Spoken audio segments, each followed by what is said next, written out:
Welcome to Vivaswan Educational Foundation, your gateway to success. Explore classes in UPSC, Defense, WBCS, Combined Course, CAT, CLAT, and many more. Subscribe now for expert guidance and quality education. Hello everyone, welcome to you Vivaswan Educational Foundation. आप सभी का स्वागत है विवासवान Educational foundation के इस YouTube channel में। तो आज हम डिस्कस करने जा रहे हैं प्रीवियस ईयर क्वेश्चंस जो कि biodiversity and it's conservation chapter से रिलेटेड है। तो चलिए एक एक करके मैं स्टार्ट करता हूं और उन सभी क्वेश्चंस को हम देखेंगे और जो कि प्रीवियस ईयर में पूछे जा चुके हैं एसएससी और बाकी एसएससी, सीजीएल, सीएचएसएल और काफ़ी अलग अलग एग्जामिनेशंस में। चलिए स्टार्ट करते हैं। तो सबसे पहले आपके स्क्रीन पर एक क्वेश्चन है, बहुत ही ईजी सा क्वेश्चन है। In which year was Project Tiger launch?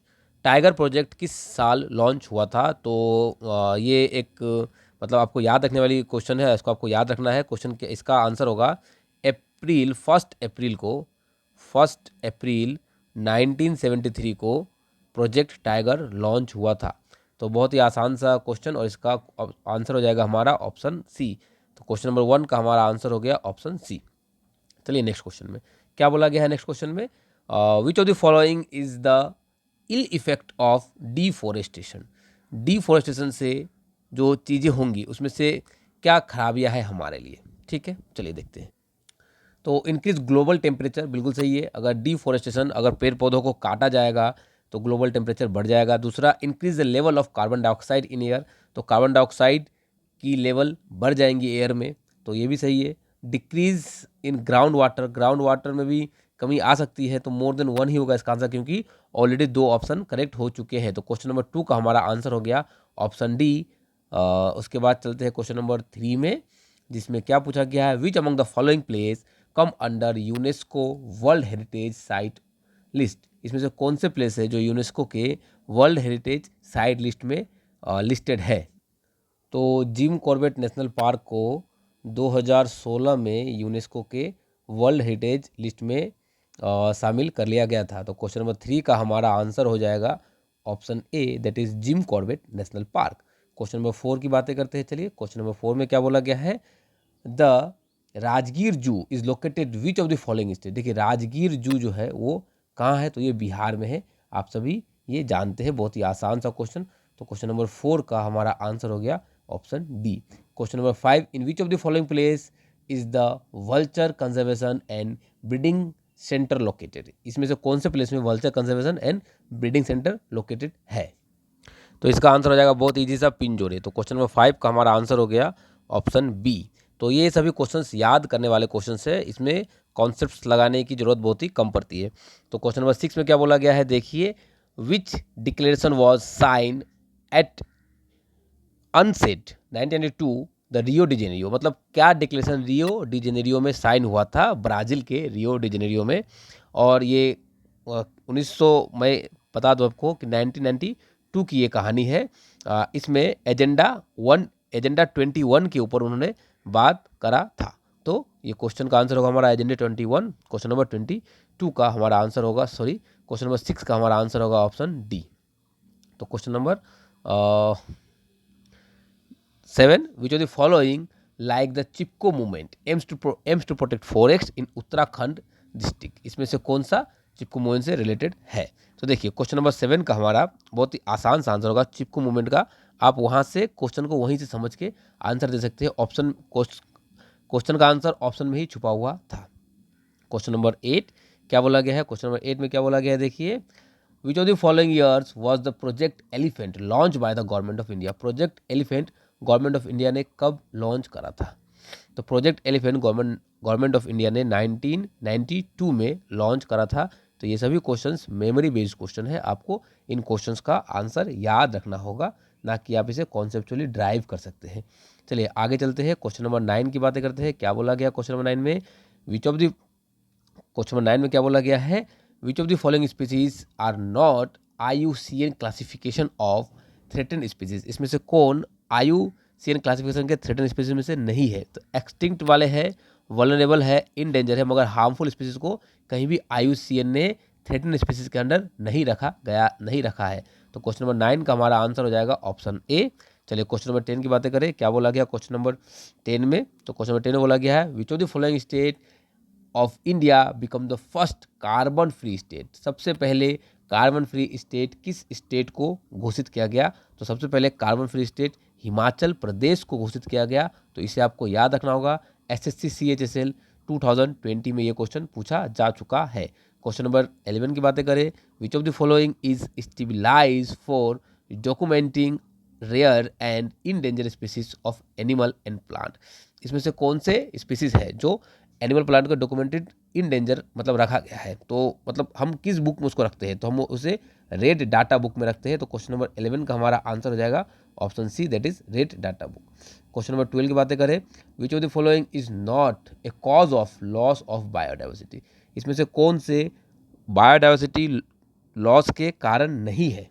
नहीं है ढूंढना है। देखिए नॉट क्वेश्चंस को पहले आप मार्क कर लीजिए ताकि आपको आसानी हो क्वेश्चंस को सॉल्व करने में, आपको ज़्यादा दिक्कतें ना हो। तो हैबिटेट डिस्ट्रक्शन तो रीज़न है, ओवर एक्सप्लोइटेशन भी है। मैंने ये जो कॉन्सेप्चुअल जो थ्योरी लेक्चर था उसमें मैंने इसको कवर करा रखा है, तो आप लोग एक बार थ्योरी लेक्चर को जरूर देखिए। क्लाइमेट चेंज भी है, बायोडाइवर्सिटी लॉस के लिए रिस्पॉन्सिबल। कंजर्वेशन एफर्ट नहीं, कंजर्वेशन एफर्ट से तो बायोडाइवर्सिटी लॉस को हम रोकेंगे, तो ये हमारा आंसर नहीं होगा। तो क्वेश्चन नंबर 12 का आंसर हो जाएगा option D, that is conservation effort. Question number 13 की बातें करें, क्या बोला गया है? Which of the following ecosystem has the highest biodiversity?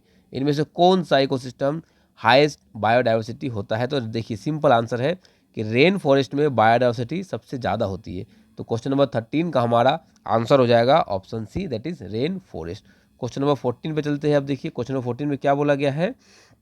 Question number 14 में बोला गया है, which national park is known for having the highest population of one horn rhinoceros?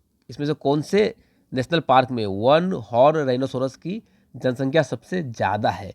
तो इसका आंसर हमारा होगा बहुत ही आसान सा आंसर, काजीरंगा नेशनल पार्क, जो कि आसाम में लोकेटेड है। तो क्वेश्चन नंबर 14 का हमारा आंसर हो गया option B, that is Kaziranga national park. Question number 15 की बातें करें तो क्या बोला गया है क्वेश्चन नंबर 15 में? The term mega biodiversity country refer to the nations that, मतलब किस कंट्री को हम लोग मेगा बायोडाइवर्सिटी कंट्री बोल सकते हैं? जिनमें डाइवर्सिटी बहुत ज़्यादा होंगी उसको कहेंगे। तो रिच इन बायोडाइवर्सिटी, बिल्कुल सही है। तो क्वेश्चन नंबर 15 का हमारा आंसर हो गया option B, mega biodiversity country के लिस्ट में हम किसे रख सकते हैं वो मैंने बताया। क्वेश्चन नंबर 16 की बातें करें तो क्या बोला गया क्वेश्चन नंबर 16 में? Which Indian state has the highest forest cover by area? कौन से इंडियन स्टेट में सबसे ज़्यादा फॉरेस्ट से कवर है, उस मतलब वहाँ का इलाका? तो मध्य प्रदेश सबसे ज़्यादा जंगलों से, फॉरेस्ट से कवर है। तो क्वेश्चन नंबर 16 का हमारा आंसर हो गया ऑप्शन ए। क्वेश्चन नंबर 17 की बातें करें, चलिए देखते हैं क्वेश्चन नंबर 17 में क्या बोला गया है। तो क्वेश्चन नंबर 17 में क्या बोला गया है? Which of the following is an example of in Situ conservation? और ये क्वेश्चन एसएससी CGL 2020 में पूछा गया था, और मैंने आपको इन सिटू एंड एक्स सिटू को बहुत ही डिटेल में थ्योरी लेक्चर में करा रखा है। अगर आपने नहीं देखा है तो अभी आप जाकर के प्लेलिस्ट को फॉलो कीजिए और सभी लेक्चर को कवर कीजिए, ताकि आपको इन क्वेश्चन को समझने में बहुत आसानी हो। तो इन सिटू कंजर्वेशन का जो हमारा सबसे अच्छा आंसर है वो है नेशनल पार्क। इन सिटू का मतलब क्या होता है? इन सिटू का मतलब होता है कि उन एनिमल को सेव रखने के लिए हम लोग क्या करेंगे? हम उनको उनके ही हैबिटेट में कवर कर देंगे, तो उनको इन सिटू बोला जाता है। और एक्स सिटू किसे बोलते हैं? अगर उनके अपने नेचुरल हैबिटेट से एक्सट्रैक्ट करके कहीं और लेके आया जाए तो उन्हें एक्स सिटू बोला जाता है। तो क्वेश्चन नंबर 17 का हमारा आंसर हो गया option C, that is national park. Question number 18 में क्या बोला गया है? Which of the following is not an objective of biodiversity? इसमें से कौन सी ऑब्जेक्टिव ऑफ बायोडाइवर्सिटी कंजर्वेशन का ऑब्जेक्टिव नहीं है? एसएससी CHSL 2019 में ये क्वेश्चन पूछा गया था। तो इंक्रीज अर्बनाइजेशन, ये ऑब्जेक्टिव नहीं है बायोडाइवर्सिटी का, ये उल्टा लॉस है, कंजर्वेशन नहीं हो सकता है इससे। अगर हम अर्बनाइजेशन को बढ़ा दें, अगर हम शहरीकरण बढ़ा दें, ज़्यादा करके शहर बनाना स्टार्ट कर दें, तो इससे बायोडाइवर्सिटी सेव नहीं होगी बल्कि उल्टा लॉस होगा। तो क्वेश्चन नंबर 18 का हमारा आंसर हो गया ऑप्शन सी। क्वेश्चन नंबर 19 में क्या बोला गया है? Which Indian biosphere reserve is included in the UNESCO's world network of biosphere reserve? इसमें से कौन से बायोस्फीयर रिजर्व है जो यूनेस्को के वर्ल्ड नेटवर्क में भी इंक्लूड है? तो नीलगिरी बायोस्फीयर रिजर्व इंक्लूड है, सुंदरबन बायोस्फीयर रिजर्व वेस्ट बंगाल में ये भी इंक्लूड है, नंदा देवी बायोस्फीयर रिजर्व ये भी इंक्लूड है। तो सभी हो गए इसका आंसर। तो इसका आंसर क्या होगा? All of the above. तो क्वेश्चन नंबर 19 का ये क्वेश्चन एसएससी सीजीएल 2016 में पूछा गया था। तो क्वेश्चन नंबर 19 का आंसर होगा option D, that is all of the above. Question number 20 में क्या बोला गया है?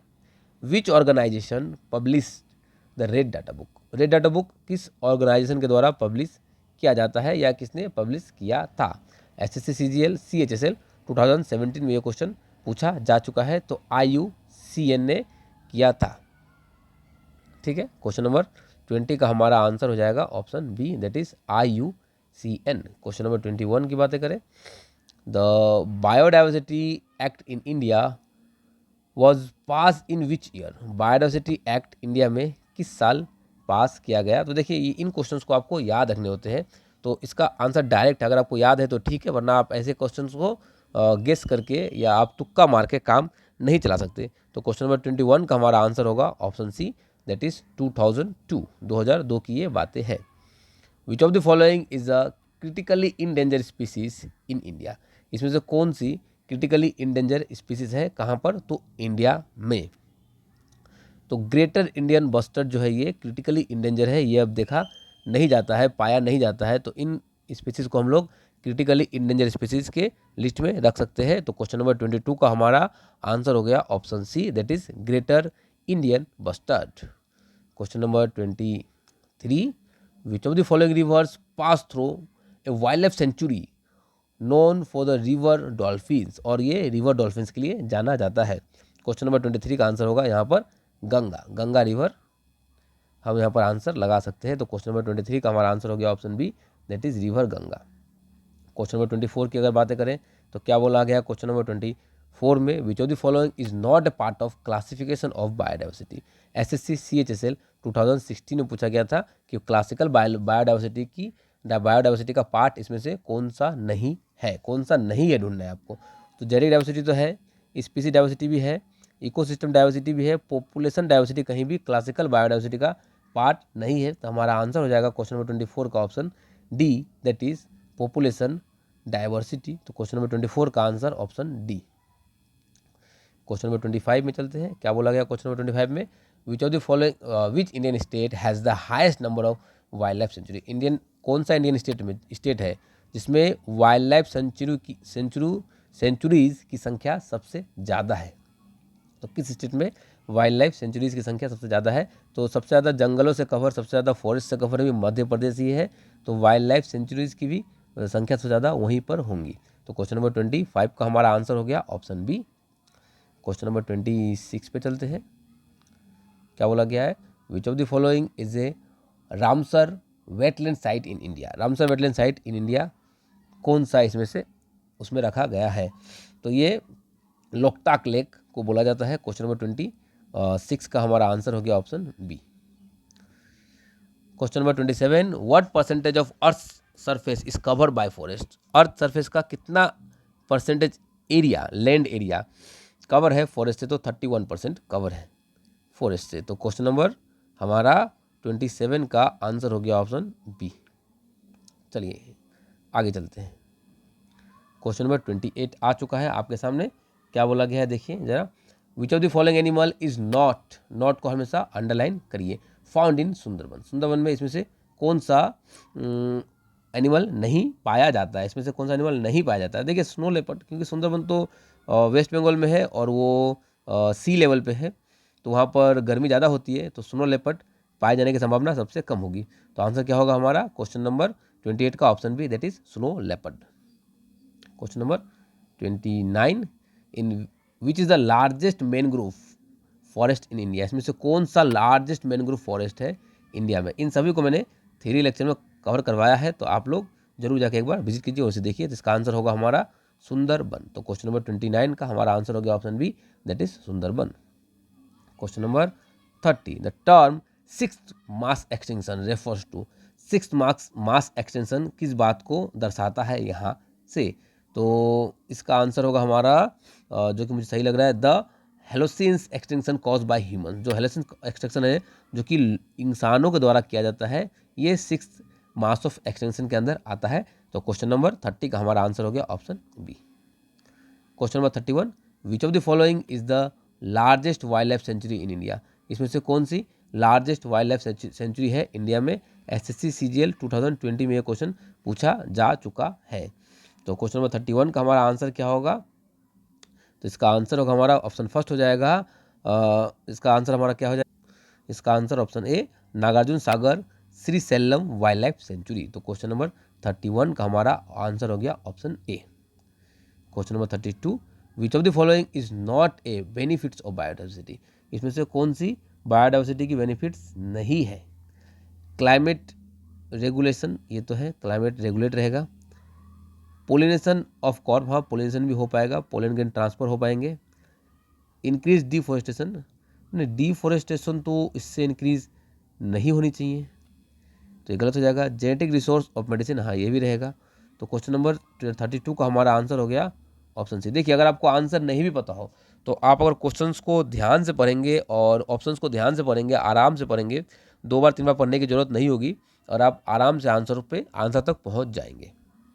क्वेश्चन नंबर 33 क्या बोला गया है? Which of the following factors is the greatest threat to biodiversity? इसमें से कौन सा सबसे बड़ा थ्रेट है बायोडाइवर्सिटी के लिए? एसएससी सीजीएल 2017 में ये क्वेश्चन पूछा गया था। तो ओवर ग्रेजिंग तो नहीं है, पोल्यूशन नहीं है, ये इसका आंसर होगा option B, that is habitat destruction. तो क्वेश्चन नंबर 33 का हमारा आंसर हो गया option B, that is habitat destruction. Question number 34 क्या बोला गया है? क्वेश्चन नंबर 34 में देखिए, the wild life protection act was pass in India in which year? ये क्वेश्चन तो इससे पहले भी आ चुका है शायद। वाइल्ड लाइफ प्रोटेक्शन एक्ट 1972 में ये पास हुआ था इंडिया में। 34 का हमारा answer option B, 1972। Question number 35, which is the only floating national park in the world? Floating national park इसमें से कौन सा है पूरे दुनिया में? तो इसका आंसर क्या होगा हमारा? काजीरंगा तो नहीं है, केबुल नेशनल पार्क बिल्कुल यही होगा, मानस नेशनल पार्क भी नहीं है और सुंदरबन तो नहीं है बिल्कुल भी। तो क्वेश्चन नंबर 35 का हमारा आंसर हो गया option B, that is Keibul Lamjao National park. Question number 36 पे चलते हैं। क्या बोला गया है? The term endemic species refers to the species that are, endemic species किन्हें बोला जाता है? देखिए, एंडेमिक स्पीसीज उन्हें बोला जाता है जो सिर्फ और सिर्फ एक नैरो जोग्राफिकल या फिर स्पेसिफिक जोग्राफिकल रीजन में पाए जाएंगे। तो क्वेश्चन नंबर 36 का हमारा आंसर हो गया option B, that is found only in specific geographical region. Question number 37 क्या बोला गया है? What is the role of sites या CITs, सिटीज बोल सकते हैं, इन बायोडाइवर्सिटी कंजर्वेशन में क्या रोल है? तो इन सभी का फुल फॉर्म्स है, ठीक है। ये फुल फॉर्म का मैं एक लेक्चर जरूर लेकर आऊँगा, आप लोग उसे भी जरूर देख लीजिएगा। तो इसमें से जो 37 नंबर हमारा क्वेश्चन का आंसर होगा, पहला आंसर ही हो जाएगा protecting endanger species of international trade, ये है हमारा आंसर और क्वेश्चन नंबर 37 का ऑप्शन ए। क्वेश्चन नंबर 38 क्या बोला गया है? Which of the following species has been successfully saved from extension through conservation program? कौन से स्पीसीज को सक्सेसफुली सेव कर लिया गया है एक्सटेंशन से? तो एशियाटिक लायन को सेव कर लिया गया, डोडो को तो लगभग डोडो खत्म ही हो चुके हैं। तो इसका आंसर होगा हमारा 38 का ऑप्शन बी। अगर आपने अभी तक बायोलॉजी के सभी लेक्चर्स को नहीं देखा है तो इस चैनल में अपलोडेड है, अब लोग अभी जा करके चेक कीजिए। और ये कंटेंट सभी लेक्चर है, उनके थ्योरीज भी है और उनके कुछ प्रीवियस ईयर में पूछे गए क्वेश्चंस भी है। और अगर आप हमसे ऑफलाइन में जुड़ना चाहते हैं तो इस नंबर पे हमारे टीम से संपर्क कीजिए, वो आपको पूरा गाइड कर देंगे कि कैसे आप हमसे ऑफलाइन में जुड़ सकते हैं। चलिए इसके बाद क्वेश्चन नंबर 39 की बातें करें। क्या बोला गया है क्वेश्चन नंबर 39 में? Which of the following is not को हमेशा अंडरलाइन कीजिए, नॉट को अंडरलाइन करना मत भूलिए। Is a measure of ex-situ conservation. ex-situ in situ में तो आपको एक टाइप से महारत ही हासिल है। तो ex-situ में नॉट, इसमें से ex-situ कौन सा नहीं है? जीन बैंक ex-situ है, नेशनल पार्क ex-situ नहीं है। ये बी क्या होता है? बी गलत लिखा हुआ है यहाँ पे, जो भी हो। जूलॉजिकल पार्क ex-situ है, जूलॉजिकल पार्क ex-situ है, सीड बैंक भी ex-situ है। तो आंसर हमारा हो जाएगा 39 का option B, that is national park. It is a example of in situ। ये क्या है? ये इन situ का एग्जाम्पल है। यहाँ पर ये क्या होगा आंसर? इन situ का एग्जाम्पल है। तो इसी के साथ हमारा लेक्चर ये ख़त्म होता है। और अगर आपने अभी तक चैनल को सब्सक्राइब नहीं किया है तो चैनल को सब्सक्राइब कर दीजिए अगर आपको वीडियो पसंद आई हो तो वीडियो को लाइक कर दीजिए। मिलते हैं नेक्स्ट वीडियो में, तब तक स्वस्थ रहिए। बहुत बहुत धन्यवाद। Thank you for learning with Vivas One Educational Foundation. For contents like this, follow us on Facebook and Instagram today.